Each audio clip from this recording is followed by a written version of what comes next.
Jessica, we're streamlining the organization.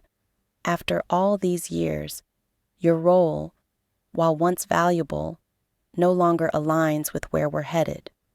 What we need now is agility and creativity, not seasoned experience from someone your age.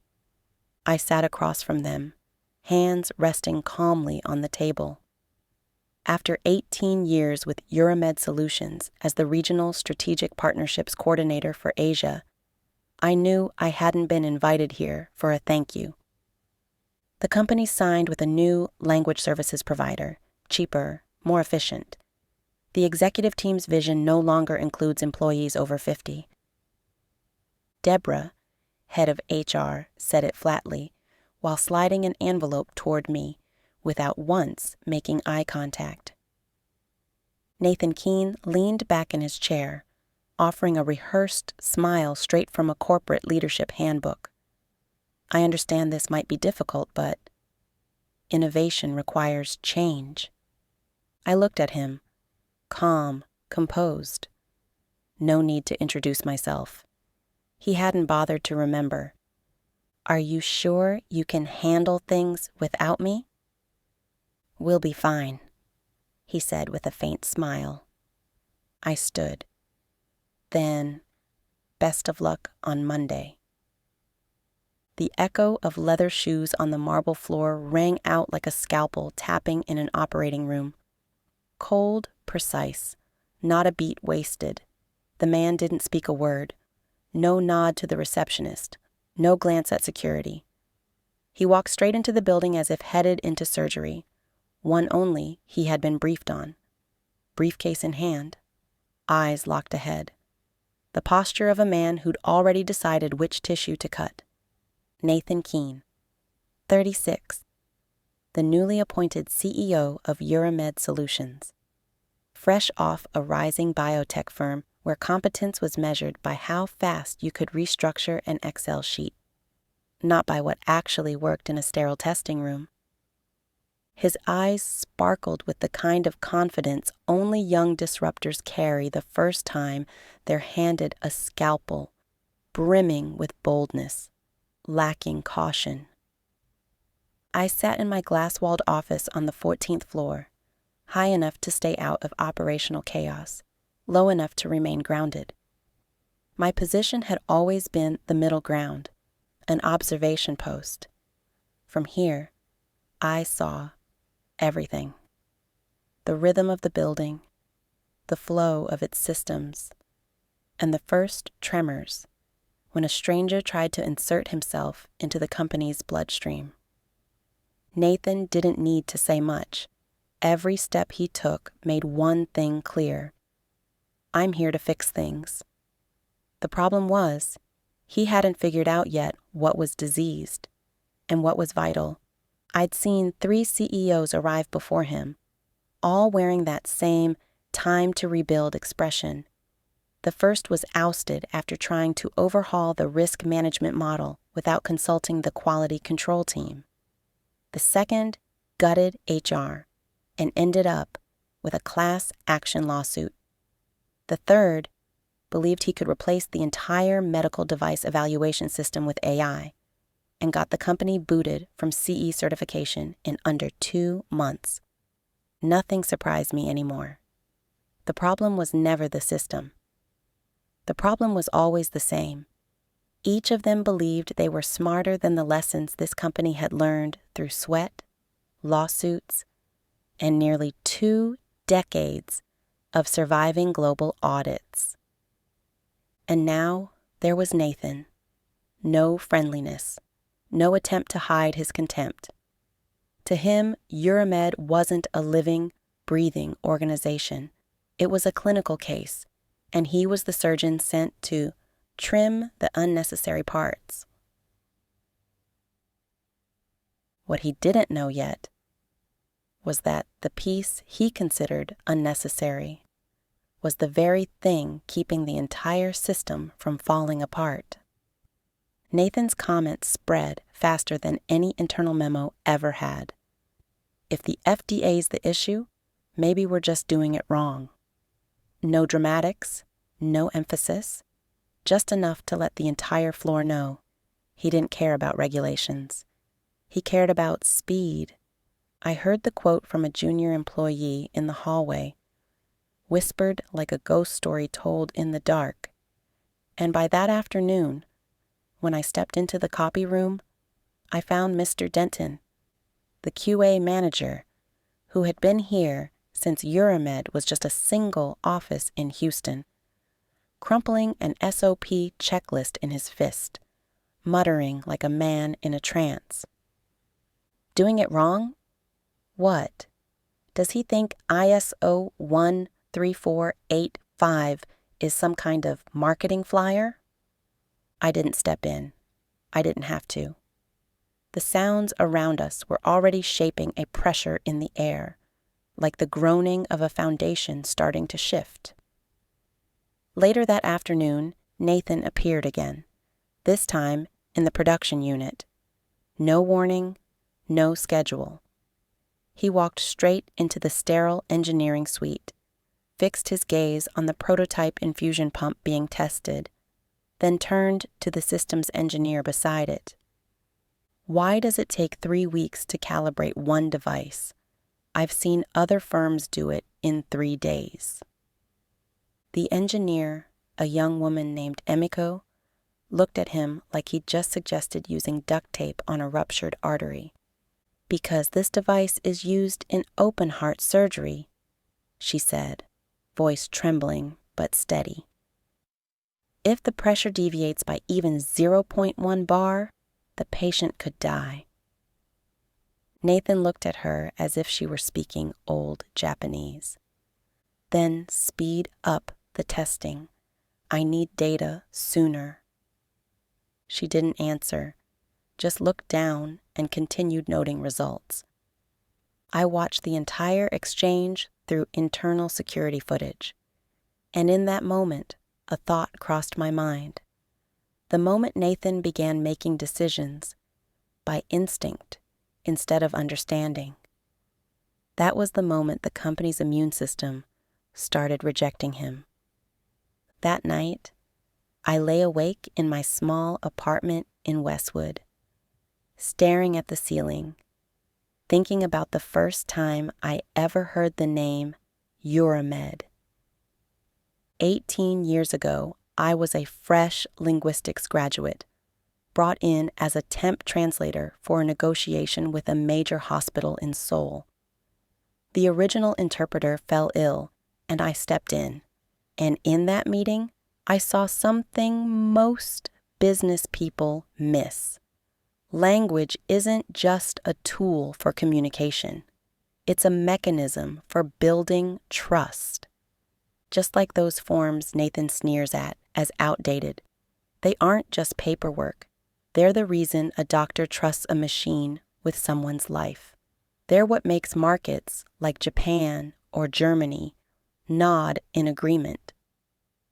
They're the only thing standing between his restructuring and regulatory delisting. The next morning, at the cafe in the lobby, I saw Nathan on the phone with someone. They're rigid, slow, clinging to outdated systems like they're some kind of doctrine, he said. He wasn't whispering. He didn't care who heard. He glanced at me, just once. No greeting, no pause. Just a passing scan, like mentally checking off which departments could be trimmed next. I smiled and took a sip of espresso, then typed a quiet note into my phone. Day 9. The system shows signs of adverse reaction. It's like overdosing on antibiotics. At first, they work. Then the body starts to push back. And in this case, the body was a nearly 20-year-old company with hundreds of hidden arteries Nathan had never even noticed. There were no dramatic scenes, no shouting, no doors slamming shut, just the cold ding of an HR email titled Departmental Restructuring Notice, repeating like an electronic heartbeat, hollow, indifferent, Each morning felt like a gamble. Which desk would be empty today? Which chair would be missing a coat? Coffee mugs left behind on abandoned desks stood as quiet relics, proof that someone once belonged there. I ran into Janice in the printing room. She was gathering a stack of folders, her hands trembling slightly.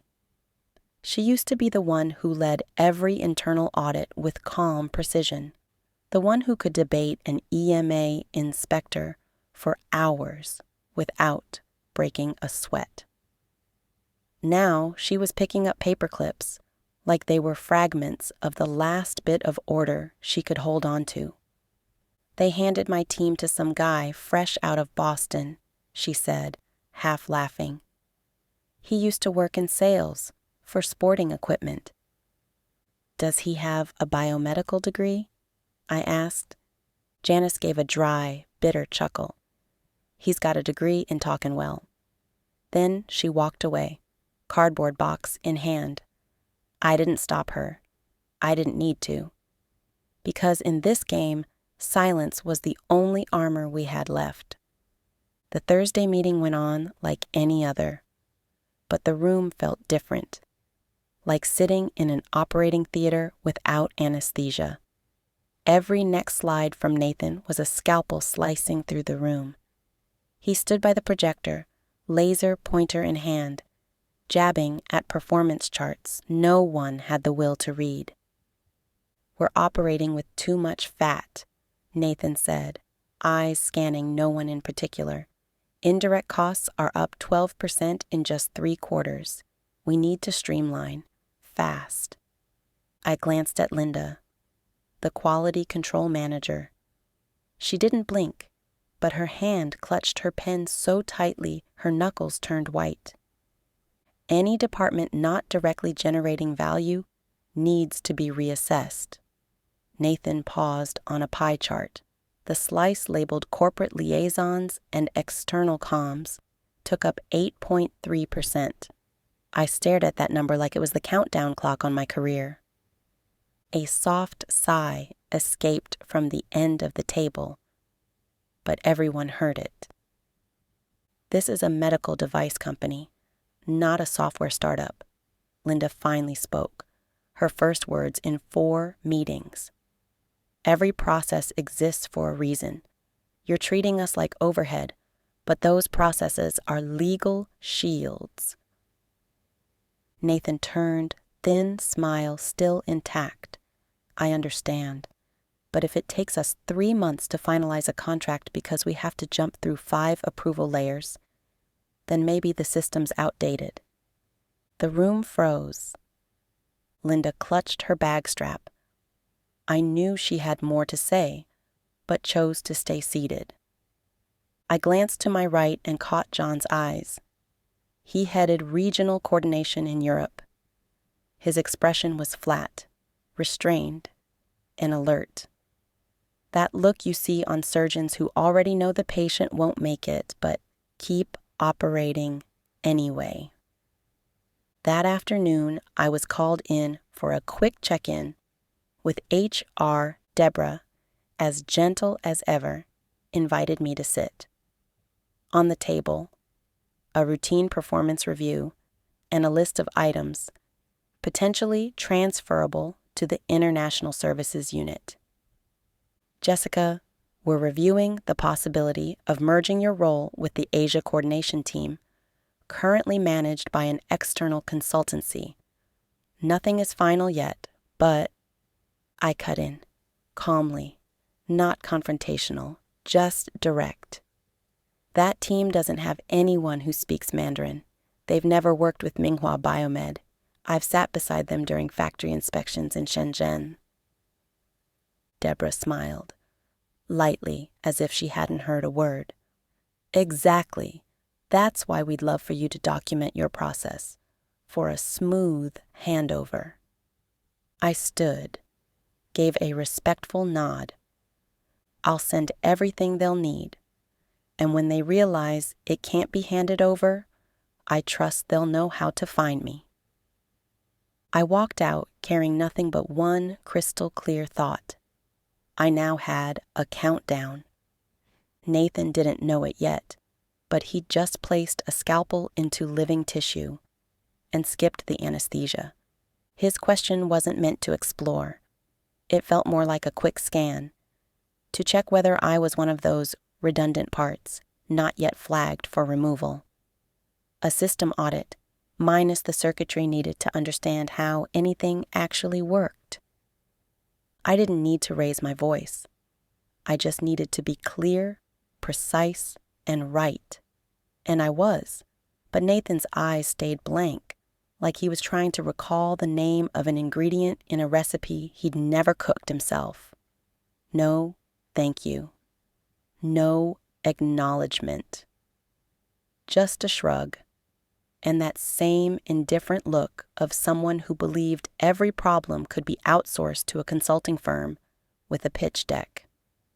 Then he turned and walked off, as if I were a speck of dust he hadn't gotten around to wiping up. I didn't stop him. I didn't explain, because I had understood something important. He didn't care what I did. He only cared where I fit, and I wasn't on his map. My name wasn't in the shiny new handbook he was using to restructure this company. That afternoon, I returned to my desk and opened my inbox. There was an email from Minghua, draft terms for the 5-year renewal, along with the note, Ms. Vaughn, we will need to clarify the procedural line items regarding EU sterilization, labeling, preferably before Thursday. I read that and felt a knot in my chest, not from emotion, but from knowing there was no one else here who could answer that question fully and correctly.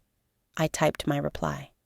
Short, polite, slightly colder than usual. Understood. I'll prepare the outline. I recommend we keep the communication on WeConnect for now instead of internal chain. Then I hit send, like setting a timer on a silent bomb.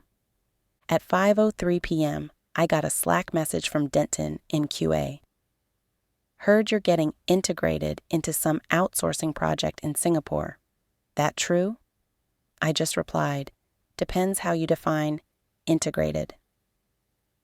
1 minute later, he sent back an emoji. We didn't say anything else. We didn't need to. Like two doctors looking at the same CT scan, both seeing the tumor, neither needing to point it out. On the way home, I thought back to the first time I met Mr. Liang, Vice President of Minghua Biomed. I was still just a regional comms specialist for Asia Pacific.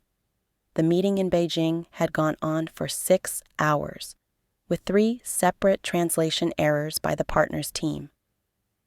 After dinner, I stayed back with him and calmly explained the difference between a framework agreement and an implied warranty clause in bilateral trade law.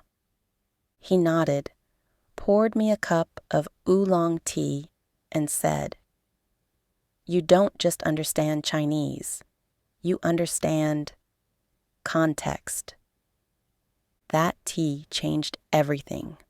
From then on, I was trusted as a senior external advisor. No memo, no applause, but every contract since had my name listed under primary liaison contact. And now Nathan, someone who didn't know and didn't care to, thought that role could be streamlined through outsourcing. That night, I got home at 7:12. I slipped off my shoes and stood silently at the door for a full minute. The apartment was quiet, same as always, but something inside me had shifted. The conference room on the 12th floor hummed with the low whisper of air conditioning and the sterile glow of white LED lights. Deborah from HR was already seated, back straight as always, her hands resting on a beige envelope without a name. But everyone knew who it was for. I stepped in, closed the door gently behind me. No rush. There's no need to hurry when you're the only person in the room who knows exactly what's really happening. Nathan arrived 3 minutes late, just long enough to appear busy, but short enough not to seem careless. He took his seat, opened a leather notebook, and looked at me like a doctor greeting a patient for a follow-up, the kind where the diagnosis had been written down a week ago. "Jessica, thank you for coming," he said, voice as steady as a text-to-speech reader. "We're entering a phase of operational optimization. Some roles, including yours, will be integrated into the international services team we've just partnered with in Singapore." I tilted my head slightly, not smiling, and asked plainly, "Integrated or eliminated?" The question paused him for a second. Deborah glanced sideways, but didn't interject. Nathan quickly composed himself, smoothing his tone. "We value everything you've contributed, but this is a necessary direction in our modernization efforts. The goal is to build a leaner, more agile structure." I cut in again, expression unreadable. "Are you sure you can handle Minghua Biomed without me?" Nathan chuckled, an awkward, tone-deaf attempt to ease the tension, the kind of laugh that pours salt into a wound without realizing it. "We have a team, a strong team. You understand, Jessica? No one is irreplaceable." It was probably a line he'd used in other meetings before, but here, with me, it landed like the drag of shears against steel. I didn't respond. I stood slowly, pushed the chair gently back into place as if I had never occupied it, then looked him in the eyes, my voice unusually calm. "Good luck on Monday." Nathan blinked, maybe surprised by the composure, or maybe because he didn't quite grasp what had just been placed on the table. A farewell, a warning, or a verdict wrapped in the most civil language possible. I turned to leave, no envelope in hand, no trinkets or keepsakes, but in my mind, every step had already been scheduled, every piece of the plan aligning into place. On my way out, I stopped briefly at the front desk. Hannah, the young receptionist who used to ask how to spell Chinese guests' names correctly, looked up at me with concern. "Ms. Jess, is everything all right?" I smiled. "Just a meeting. Everything's moving according to process." And then I stepped out through the glass doors, which slid shut behind me like a quiet period at the end of a sentence.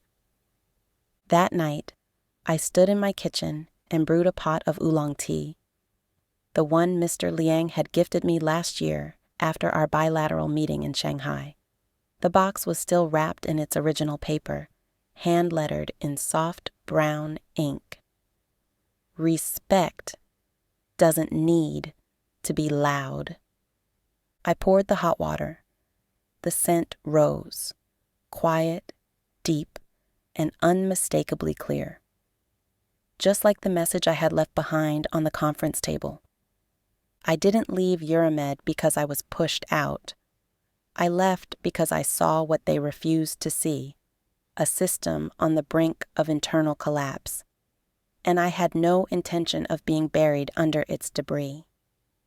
2 days after walking away, I got up at 6:05 a.m., brewed a strong pot of black tea, opened my laptop, and spent 3 hours doing one thing, compiling every strategic contact I'd built over 18 years.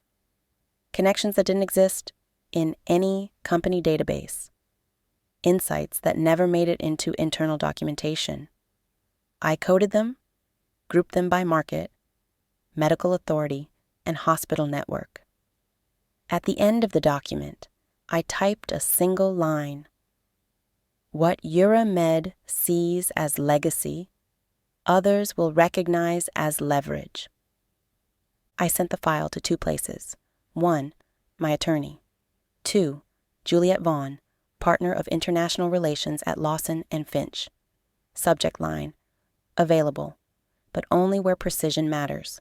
No resume, no portfolio, no pitch, no ask. Lawson & Finch replied in under 30 minutes. No greeting, no conditions, just a Zoom invite for 5 p.m. When the call began, Juliet didn't ask why I'd left Euramed. She simply said, "We've been hoping you'd stop playing defense." The next day, I received a key card. Office on the 17th floor, a laptop, a list of contacts labeled Verify Relationship Integrity, and a handwritten note from Juliet. We don't need someone who understands the system.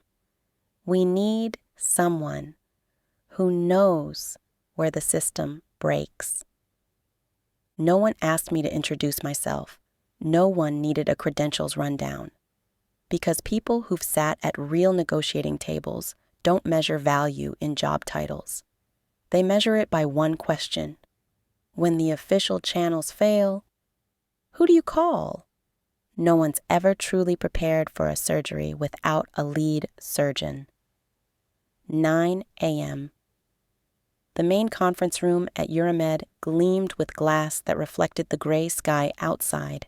Inside, the long table was lined with open laptops, pre-printed packets, and bottled water placed in perfect rows. Nathan sat at the head, tie a little too tight, tapping his fingers lightly on the wood as if trying to keep time with his own heartbeat. Flanking him were two aides, Carla from Strategy and Martin, formerly a product lead at a sporting goods company, now serving as Interim External Communications. I wasn't in the room, but I knew exactly what was happening. The delegation from Minghua Biomed arrived at 9:04 sharp. 3 people, led by Mr. Liang, dark suit, composed expression, the kind of calm honed over decades of international negotiation. No small talk, no polite bows, no false friendliness. They sat down like medical professionals beginning a procedure. Precise, on time, emotionless. Nathan opened with a short presentation. Not a single word in Mandarin. No interpreter. Not even a thank you in their language. Just slide after slide filled with phrases like agility matrix, cost transformation, streamlined localization. I could picture the clicks of the remote echoing one after another, like surgical tools tapping on a silver tray in an OR, without a chief surgeon. 5 minutes passed. Then Mr. Liang raised his hand. "We would like to speak with Ms. Jessica Vaughn." The sentence cut through the presentation like a blade severing an artery. The room froze. Carla held her breath. Martin glanced down to double-check the attendee list in his inbox, like Mr. Liang had just asked for someone who didn't exist. Nathan hesitated, then tried to keep his tone steady. "She is no longer with the company." Mr. Liang nodded slowly, his expression unchanged, but his voice dropped like a door being quietly shut. "Then I'm afraid we will not be continuing." No elaboration was needed, but Nathan tried anyway. "I can assure you our new system is far more optimized, less dependent on individuals. The process will be automated, faster, more efficient." Mr. Liang interrupted. Not loud, not unkind, just one line, sharp enough to tear straight through the arrogance Nathan had walked in with. "You've made a critical mistake. Remove her, and you remove us." He stood. His 2 colleagues rose with him. No further words, no handshakes, no empty promises to follow up. Just the sound of their footsteps leaving the room, drier, heavier than the echo of Nathan's shoes that first morning he walked into this building. I was at Lawson and Finch, my new office 6 blocks away. Morning light poured through the windows. Across the desk where I was drafting a new contract, an email came through. Minghua meeting concluded. Nothing more. But I didn't need details. I already knew they weren't coming back. And I knew that from that moment, the entire power structure Nathan had carefully constructed had begun to crack. I took a slow sip of oolong tea. No rush, no smile, no celebration. Because in surgery, you don't dance when the operation fails. You just record the cause and reduce the diagnosis to 2 words: unprepared leadership. 2 days after the Minghua fallout, my phone rang at 6:47 a.m., an hour when it's either bad news or a quiet call for help. The name on the screen was one I hadn't expected: Nathan Keene. I let it ring a little longer, then picked up. Jessica, I think we need to clarify a few things. His voice had lost its edge. No longer the tone of someone in control, just the urgency of a man starting to realize the ground beneath him was beginning to give way. I leaned against the kitchen counter, still holding the cup of tea I hadn't touched. Clarify what? I thought I was your past. There was a pause. Then he spoke, each word like he was negotiating with himself. No, I think we could collaborate again. Just consulting. No formal title. I just need some strategic guidance. No name attached. No name? I interrupted. No revisions to the things you said after firing me? No retraction of those vague internal reports blaming me for being rigid or resistant to change? He swallowed.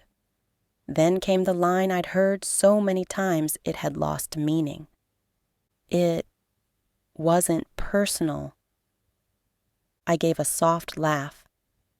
Not bitter, just tired of the script.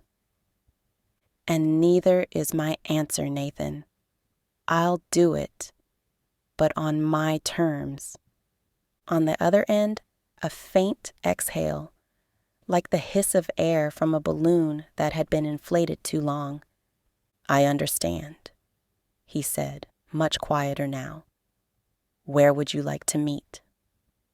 My office, tomorrow, 9 a.m., sharp. I hung up before he could stretch it into something it wasn't, because this wasn't a reconciliation. It was the first step in a procedure with no anesthesia. When I returned to Euramed, no one waited in the lobby. No internal memo announcing the temporary strategic advisor. No warm smiles or welcoming glances. Nathan simply stepped out of a meeting room and shook my hand with unnecessary force, like he was trying to assert control with his grip alone. But his eyes had already cracked.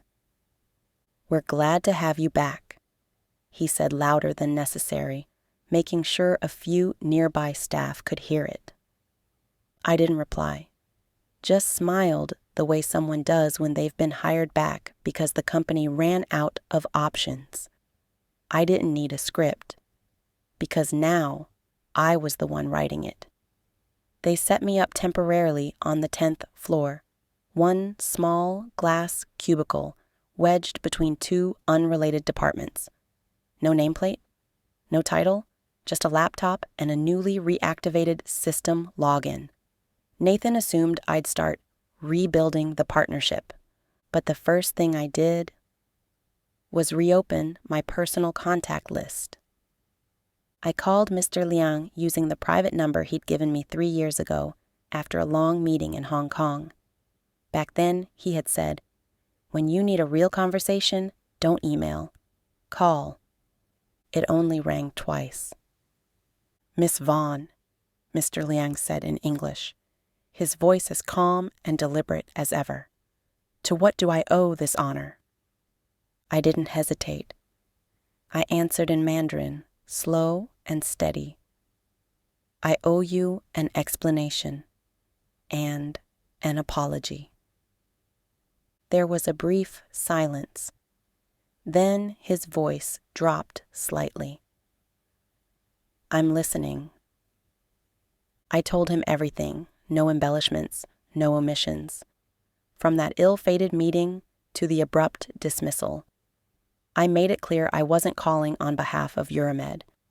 I wasn't here to justify, correct, or represent anyone. Only to let him know that what happened did not reflect the relationship we had built over more than a decade.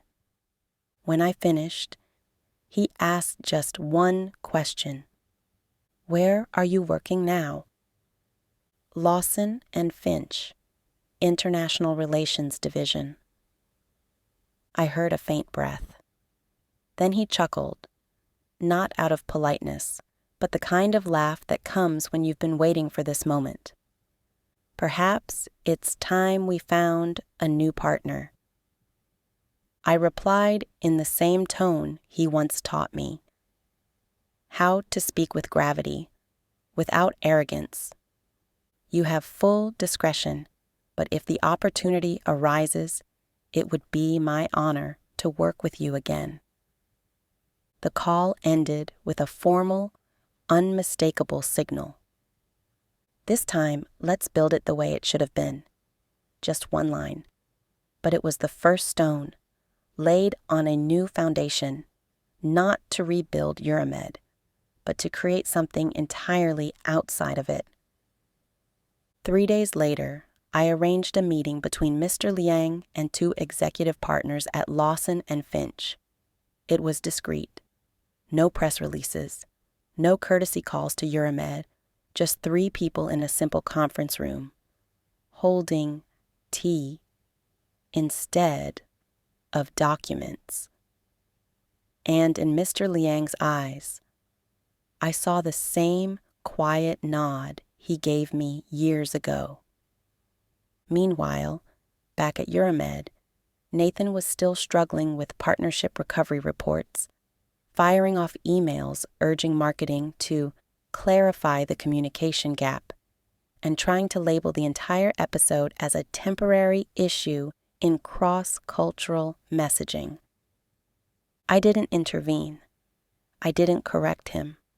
I didn't need to, because this time, the handshake had already happened, and not at Nathan's table.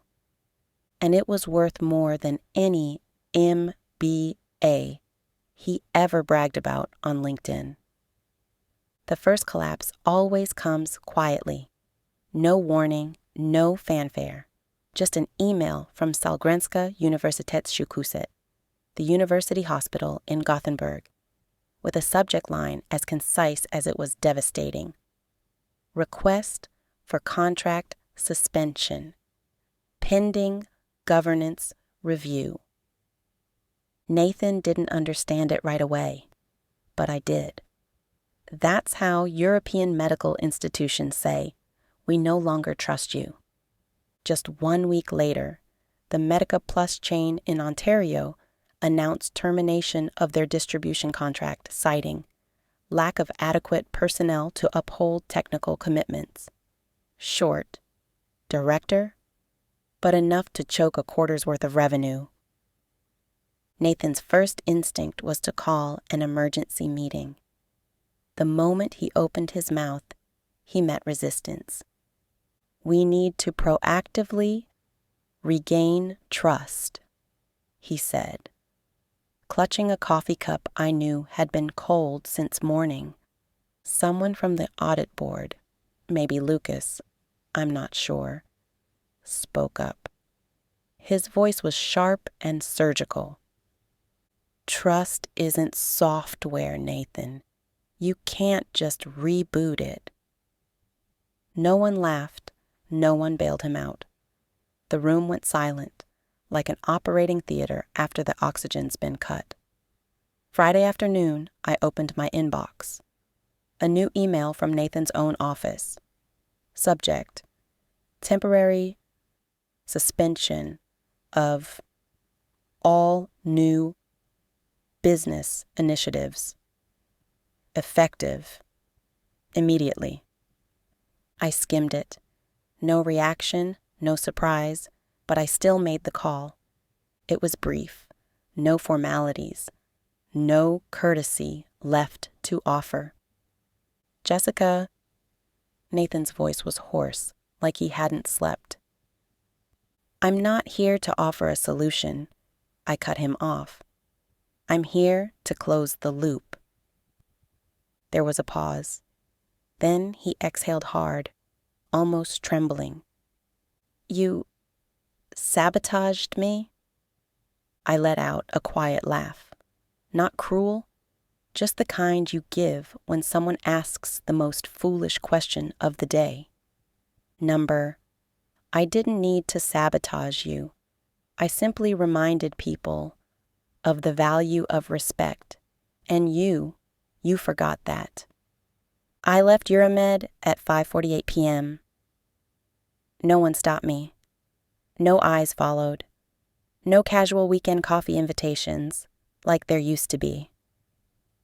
I walked past the main corridor, where the posters once read, "We're one team." They had been taken down, leaving faint outlines of old tape still clinging to the glass. My shadow stretched along the floor, gliding past each department, like a silent reminder. Not everyone who walks out is the one who failed. As the glass doors closed behind me, I didn't look back. Because you don't need to look back to know what's collapsing behind you, layer by layer, like tissue cut and left unstitched. That night, I came home, turned on the kitchen light, brewed a cup of black tea, stronger than usual, opened my laptop, skimmed a few emails. Nothing urgent, nothing unexpected. Finally, I opened the partnership tracker, scrolled to Minghua Biomed, and updated the status. Active, transferred to Lawson and Finch. As for Euramed, I left the field. Blank. An empty field that said more than any late apology ever could.